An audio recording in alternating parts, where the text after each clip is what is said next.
Oke, Assalamualaikum warahmatullahi wabarakatuh. Pada pertemuan yang ketiga ini, kita akan membahas mengenai apa itu antropologi beserta ruang lingkup kajian dari antropologi. Khususnya antropologi ekonomi ya, teman-teman. Namun sebelum kita fokus ke antropologi ekonomi, kita akan membahas dulu apa sih antropologi itu. Nah, coba dilihat, ini adalah sebuah gambar ada masyarakat adat, ada rumah khasnya, pakaiannya, dan tarian-tariannya. Mungkin teman-teman akan berpikir bahwa ketika belajar antropologi, kita hanya akan mengupas masalah budaya-budaya adat. Apakah benar seperti itu? Nah, kita akan bahas lebih lanjut. Antropologi secara asal kata itu berasal dari dua kata, yaitu anthropos dan juga logos. Anthropos itu artinya manusia, sementara itu logos berarti ilmu. Jadi secara harfiah, antropologi merupakan ilmu yang mempelajari tentang manusia. Nah, kok manusia? Sebenarnya manusia dari sisi apanya sih? Coba kita lihat definisi dari para ahli-ahli antropologi. Yang pertama yaitu dari William A. Haviland. Dia menjelaskan bahwa antropologi adalah studi tentang umat manusia, berusaha menyusun generalisasi yang bermanfaat tentang manusia dan perilakunya, serta untuk memperoleh pengertian yang lengkap tentang keanekaragaman manusia. Dari sini, dari satu definisi ini, dari William A. Haviland ini, kita tahu bahwa antropologi itu kajiannya sangat luas yang berkaitan dengan manusia. Jadi dia menyusun generalisasi atau pemahaman umum yang bermanfaat tentang perilaku manusia, serta untuk memperoleh pengertian yang lengkap tentang keanekaragaman manusia. Jadi memahami pola perilaku manusia, terus kemudian bagaimana cara kita untuk mengerti dia. Selanjutnya kita beralih ke salah satu tokoh antropologi Indonesia, yaitu Kuncoro Ningrat. Kuncoro Ningrat mendefinisikan antropologi sebagai sebuah ilmu yang mempelajari umat manusia pada umumnya, dengan mempelajari aneka warna, bentuk fisik masyarakat, serta kebudayaan yang dihasilkan. Dari sini dapat kita ambil kesimpulan bahwa antropologi merupakan ilmu yang berusaha mencapai pengertian atau pengamatan tentang makhluk manusia dengan mempelajari aneka warna, bentuk fisiknya, masyarakat, dan kebudayaannya. Secara sederhana, antropologi dapat diartikan sebagai ilmu yang kajiannya sangat luas tentang manusia, mulai dari pola perilakunya secara pribadi, kemudian bentuk-bentuk fisiknya, kemudian kita juga belajar mengenai hasil interaksi dari masyarakat yang berupa budaya, bahkan kita juga mempelajari tentang peninggalan-peninggalan dari hasil budaya tersebut.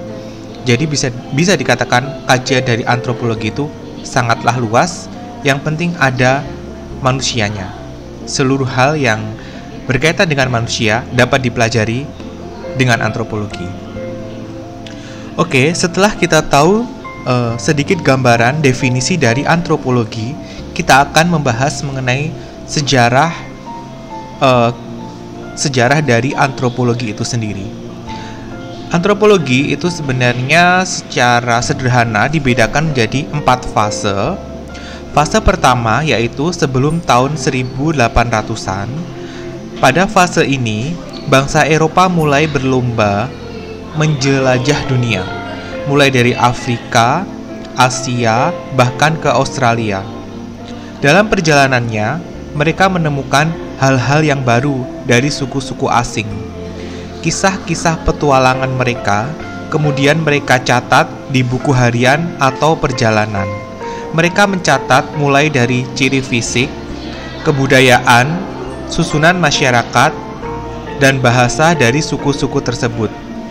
Bahan-bahan deskripsi tersebut dinamakan etnografi. Jadi fase pertama ini bisa dikatakan sebagai cikal bakal lahirnya ilmu antropologi itu. Dari catatan bangsa Eropa ketika dia menjelajahi dunia. Dari buku catatannya dia menuliskan seluruh kondisi masyarakat yang dia temui, baik secara fisik, budayanya, bahasanya, dan secara umum lah apa yang dia temukan. Nah, keseluruhan dari gambaran masyarakat ini disebut sebagai etnografi. Lebih lanjut, etnografi itu merupakan sebuah metode penelitian dalam antropologi di mana dia itu menjelaskan secara umum, secara lengkap, detail tentang apa yang dia teliti. Jadi tidak disederhanakan ke dalam variabel-variabel, namun dia menuliskannya secara utuh, mendalam, dan juga lengkap. Nah, kalau teman-teman pengen mengetahui gambaran dari penelitian antropologi itu seperti apa, catatan antropologi seperti apa, sekarang sudah bisa dibeli di Indonesia. Itu tulisan dari Clifford Geertz. Dia menulis buku yang sudah diterjemahkan ke dalam bahasa Indonesia bernama Agama Jawa. Dia itu orang asing yang melakukan penelitian di Indonesia, tepatnya di daerah Pare, Kediri itu. Dia meneliti tentang yang paling terkenal dari risetnya itu. Dalam bukunya itu dia mengelompokkan masyarakat itu ke dalam 3 golongan, yaitu santri, priayi, dan abangan. Santri, priayi, dan abangan. Bahkan di sana dia juga melakukan penelitian tentang hantu yang ada di Jawa, mulai dari pocong, sundel bolong, terus kemudian tuyul, dan sebagainya. Nah, itu adalah salah satu gambaran dari antropologi. Jadi kalau misalkan teman-teman pengen mendalami apa sih antropologi itu bisa beli bukunya. Sekarang udah banyak dijual di online, di Shopee atau di apa banyak. Tadi judulnya Agama Jawa, karya dari Clifford Geertz. Selanjutnya, di fase kedua, yaitu tahun 1800-an, bahan-bahan etnografi tersebut disusun menjadi karangan-karangan berdasarkan cara berpikir evolusi masyarakat pada saat itu. Mereka menganggap bahwa bangsa-bangsa selain Eropa sebagai bangsa primitif yang tertinggal. Nah, jadi dari hasil penjelajahan mereka, bangsa Eropa tadi yang sudah berlayar ke seluruh negara, walaupun nggak full semua dunia dijelajahi ya. Nah, catatan-catatannya itu kemudian mereka olah, bisa dikatakan mendekati ke analisis gitu kalau bahasa sekarang. Dia susun menjadi karangan-karangan, menjadi tulisan-tulisan berdasarkan metode mereka. Kemudian mereka berpikir tentang masalah evolusi masyarakat pada saat itu. Dan mereka menganggap bahwa orang-orang yang dia temui di luar sana saat mereka menjelajah dunia tadi, itu dianggap sebagai bangsa primitif atau tertinggal. Nah, pada fase kedua ini, fase ini bertujuan secara akademis mempelajari masyarakat dan kebudayaan primitif dengan maksud memperoleh pemahaman tentang tingkat-tingkat sejarah penyebaran manusia. Jadi pada fase kedua ini sudah mulai ada penyusunan laporan yang lebih bagus lagi daripada yang pertama, karena fase pertama sebelumnya hanya sekedar catatan apa adanya tanpa ada eliminasi mana yang penting mana yang enggak. Jadi yang kedua ini sudah mulai disusun sesuai dengan tujuannya. Di sini dia berpikir tentang masalah evolusi, jadi dia menuliskannya tentang menuliskan hasil temuannya di luar daerahnya sebagai bentuk masyarakat dalam kerangka evolusi manusia. Selanjutnya, pada fase ketiga yang disebut sebagai fase ketiga ini dalam kajian antropologi, ini pada awal abad ke-20, sebagian besar negara-negara Eropa berhasil memperoleh daerah jajahan di luar Eropa. Saat itu, antropologi digunakan untuk kepentingan kolonialisme, mencari kelemahan suku asli dan berusaha menaklukkannya. Jadi pada fase ketiga ini, antropologi tidak hanya sekedar sebagai ilmu, tapi digunakan secara praktis. Untuk apa? Untuk mendukung kolonialisasi atau penjajahan. Jadi sebelum melakukan penjajahan, mereka akan mengirim ahli-ahli antropologi untuk melakukan riset ke masyarakat yang akan dijajah, untuk meneliti bagaimana karakteristik masyarakatnya, terus kemudian pemahaman-pemahaman yang ada di dalamnya seperti apa, budayanya apa. Setelah mereka paham, mereka akan tahu, oh kelemahannya seperti ini. Misalkan masyarakat di Jawa, dia orangnya sungkanan misalkan, dia patuh kepada penguasanya, terus kemudian dia bisa dikatakan ramah. Nah, dari kelemahan-kelemahan itu nanti bisa digunakan sebagai strategi untuk menjajah. Misalkan melalui raja-rajanya dulu, karena masyarakat Jawa patuh pada raja, kemudian dia mendekati ke rajanya dulu.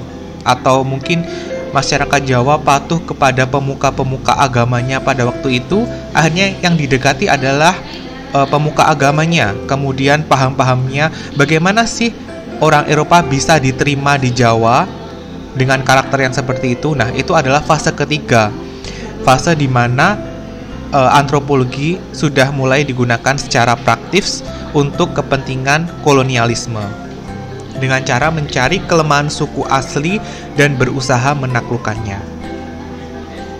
Pada fase keempat atau fase yang terakhir ini, antropologi berkembang secara pesat. Kebudayaan-kebudayaan suku asli yang dijajah oleh Eropa mulai kehilangan jati dirinya. Pada masa ini pula terjadi Perang Dunia Kedua yang sangat besar pengaruhnya. Banyak bangsa-bangsa yang dijajah oleh Eropa mulai bangkit semangat nasionalismenya untuk keluar dari belenggu kolonial. Sehingga perhatian ilmu antropologi tidak lagi ditujukan kepada penduduk pedesaan di luar Eropa, namun kepada suku bangsa pedalaman Eropa seperti suku bangsa Swaim, Flam, dan Lap. Jadi, pada masa fase keempat ini, antropologi sudah mulai berkembang secara pesat. Dia melihat bahwa budaya-budaya asli dari masyarakat dunia yang dijajah Eropa itu sudah mulai kehilangan jati dirinya. Kenapa? Karena setelah dimasuki bangsa Eropa, dia mengalami di sana itu seperti akulturasi budaya. Jadi budaya-budaya Eropa itu masuk ke wilayah-wilayah jajahannya, sehingga wilayah jajahannya itu pelan-pelan itu sudah mulai meninggalkan budayanya. Gambarnya ya seperti sekarang budaya Indonesia itu sudah mulai pudar kan, adat-adatnya sudah ngikutin budaya-budaya barat, bahkan budaya K-pop seperti itu. Nah, di masa ini juga, fase keempat ini, itu terjadi yang namanya krisis ekonomi di masyarakat. Banyak terjadi kemiskinan, kemudian ketimpangan sosial. Akibat dari apa? Karena terjadi peristiwa besar, yaitu Perang Dunia Kedua. Sehingga perhatian antropologi itu tidak lagi ditujukan kepada penduduk pedesaan saja, namun sudah meneliti juga masalah kemiskinan, terus kemudian budaya masyarakat yang baru, dan bahkan itu juga meneliti bangsa Eropa sendiri, yaitu masyarakat Eropa yang di pedalaman seperti tadi suku Swami, Flam, dan Lap, LAPP. Pada fase keempat ini, antropologi juga menemukan tentang semangat nasionalisme daerah-daerah jajahan bangsa-bangsa Eropa. Jadi bangsa-bangsa yang dijajah oleh Eropa, dia mulai sadar dia ingin keluar dari kondisi kolonialisme atau dijajah itu. Mereka mulai bersatu, bangkit, dan timbul rasa nasionalisme. Nah, ini juga ditemukan oleh kajian antropologi di fase keempat ini. Jadi mulai dari fase keempat ini, kajian antropologi sudah sangat luas, berkembang pesat, tidak hanya mengkaji masalah bangsa-bangsa atau budaya-budaya masyarakat yang dianggap primitif tadi oleh bangsa Eropa, bahkan dia sudah kajiannya sangat luas, bahkan meneliti tadi bangsa Eropa sendiri. Oke, setelah kita tadi memahami apa itu antropologi, sekarang kita lanjut ke pemahaman tentang antropologi ekonomi. Jadi, antropologi ekonomi merupakan ilmu yang mempelajari sistem mata pencaharian. Misalkan awalnya dari adaptasi terhadap lingkungan hingga akhirnya mata pencarian menimbulkan budaya. Ya, struktur mata pencaharian atau perkembangan mata pencaharian. Pertama, misalkan berburu dan meramu atau nomaden. Mengambil dalam arti berburu dan meramu itu mengambil apa saja yang ada di alam. Di tahap ini, manusia belum mengetahui sistem perkebunan atau bercocok tanam. Terus kemudian belum mengenal berternak dan juga belum mengenal pekerjaan tetap lainnya. Jadi dia hanya memanfaatkan apa yang tumbuh atau ada di alam. Selanjutnya yang kedua, dia sudah mulai sedikit berkembang, yaitu beternak. Jadi masyarakat yang memiliki bidang usaha beternak atau pastoral itu sudah mengerti bagaimana mengatasi hewan yang ingin diternakkan. Jadi bisa dikatakan sudah mengetahui cara menjinakkan atau memelihara hewan-hewan liar yang dia dapatkan dari hutan. Masyarakat ini masih bersifat nomaden karena mengikuti hewan ternaknya untuk mendapatkan makanan. Kemudian selanjutnya berkembang menjadi masyarakat bercocok tanam atau berladang. Di tahap ini, masyarakat sudah memiliki pemikiran untuk berladang atau bercocok tanam di tanah kering. Jadi pertama itu masih tanah kering. Dan mulai muncul alat-alat seperti cangkul, terus kemudian alat-alat untuk membajak tanah sederhana lah, mungkin arit dan sebagainya. Di tahap ini, sistem komunal atau kelompok tidak berlaku lagi. Jadi masyarakat sudah tidak mulai berkelompok untuk pindah-pindah tempat. Sebelumnya kan mereka itu masih berkoloni, misalkan pergi nomaden itu bergerumul, berkelompok kayak gitu. Nah, ini sudah mulai individualis. Jadi ego telah muncul dalam sistem berladang ini. Mereka sudah mulai individualis, dan sistem ini telah menimbulkan kepemilikan pribadi. Hasil maupun tanah ladang itu merupakan milik pribadi yang menimbulkan adanya konflik sesama kelompok. Maksudnya pada tahap ini itu telah muncul kearifan lokal atau dikatakan budaya atau nilai yang dianggap baik dan buruk itu sudah mulai ada. Ini masih di bawahnya norma ya, kalau nilai sesuatu yang dianggap baik, pantas, namun masih belum tercatat. Kemudian berkembang tahap selanjutnya, yaitu mencari ikan. Nah, ini khusus masyarakat yang bertempat tinggal di daerah pesisir pantai dan di pinggir sungai. Dan tahap kelima yaitu bertani atau bercocok tanam di lahan yang basah. Kalau yang pertama tadi di lahan kering ya, ini mereka sudah mengenal bertani atau bercocok tanam di lahan basah. Jadi pada tahap ini masyarakat telah mengenal sistem pengairan atau irigasi, yaitu tanamannya ya seperti tanaman padi yang dialirkan dari sumber-sumber air yang ada, agar tanaman yang terletak di atas itu mendapatkan air. Di sini sudah mulai mengenal sistem irigasi. Dan tahap selanjutnya yaitu tahap berdagang. Pada tahap ini sudah mengenal sistem ya jual beli lah, berdagang. Yang mana pada tahap sebelumnya masih bersifat subsisten, hasil dari tanaman hanya untuk dirinya sendiri atau keluarga.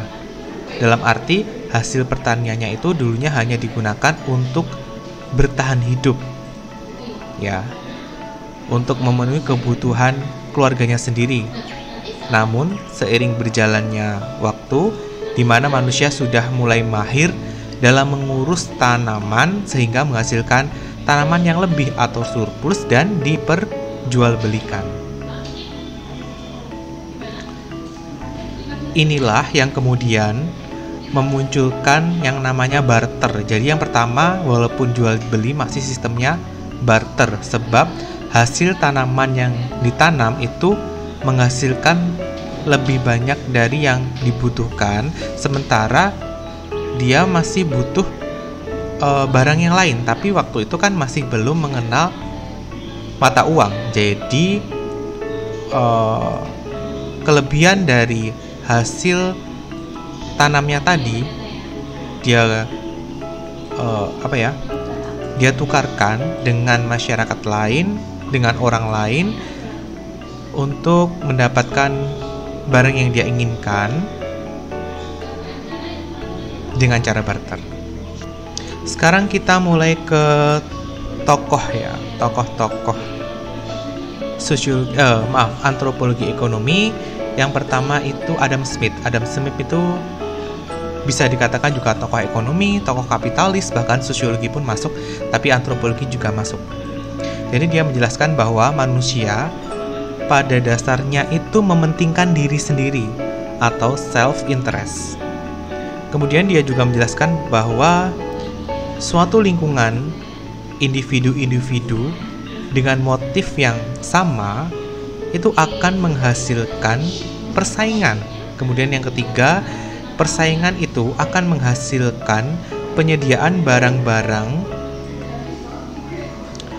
yang dibutuhkan masyarakat dalam jumlah yang dikehendaki serta dengan harga yang patut.